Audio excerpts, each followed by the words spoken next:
இரண்டு முக்கியமான விஷயத்தை இன்னைக்கு நம்ம பார்ப்போம். அது முக்கியமான விஷயம் என்னன்னா, அது இன்டர்நேஷனல் செய்தி.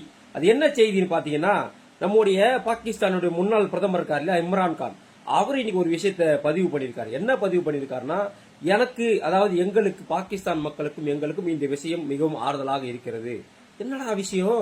ஒருவேளை நம்ம பாரத பிரதமர் நரேந்திர மோடி கோபம் தணிஞ்சு போர் நிறுத்திட்டாரோ, இல்ல மூன்றாவது நாடு ஏதாச்சும் சமரசத்துக்கு வந்ததுனால இவர் இப்படி பேசியிருக்காரோ, இல்ல நாம பின்வாங்கிட்டோமா, அப்படிலாம் ஒரு டவுட் வந்து நான் எல்லா பேப்பரையும் பார்த்தேன், எல்லா நியூஸ் சேனலையும் பார்த்தேன். அந்த மாதிரி எதுவுமே இல்லை.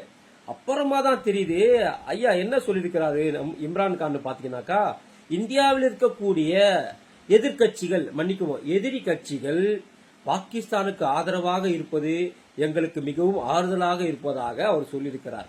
பாத்தீங்களா, எவ்வளவு நம்பிக்கை வச்சிருக்கிறான் பாருங்க நம்ம எதிர்கட்சிங்க மேல, இம்ரான் கான் உள்பட பாகிஸ்தான் அதிபர்கள். சரி, இன்னொரு விஷயம், நாளானைக்கு நீட் தேர்வு. என்னடா நீட் தேர்வு எப்பவுமே நடக்கதானே? இல்ல, 4 வருடம் ஆகிறது. நீட்டை ரத்து செய்வதற்கான ரகசியம் எங்களுக்கு மட்டும்தான் தெரியும், எங்க அப்பாவுக்கு மட்டும்தான் தெரியும், எனக்கு மட்டும்தான் தெரியும், எங்க திமுகவுக்கு மட்டும்தான் தெரியும்னு சொல்லி சொல்லி சொல்லி 4 வருஷமா நீட் தேர்வு நடந்து கொண்டிருக்கிறது. 5வது வருட நீட் தேர்வு நாளானைக்கு தொடங்குது. நீ பொய் சொல்லி பழகிட்ட, உன் பொய்யை கேட்டு கேட்டு மக்கள் பழகிட்டான்.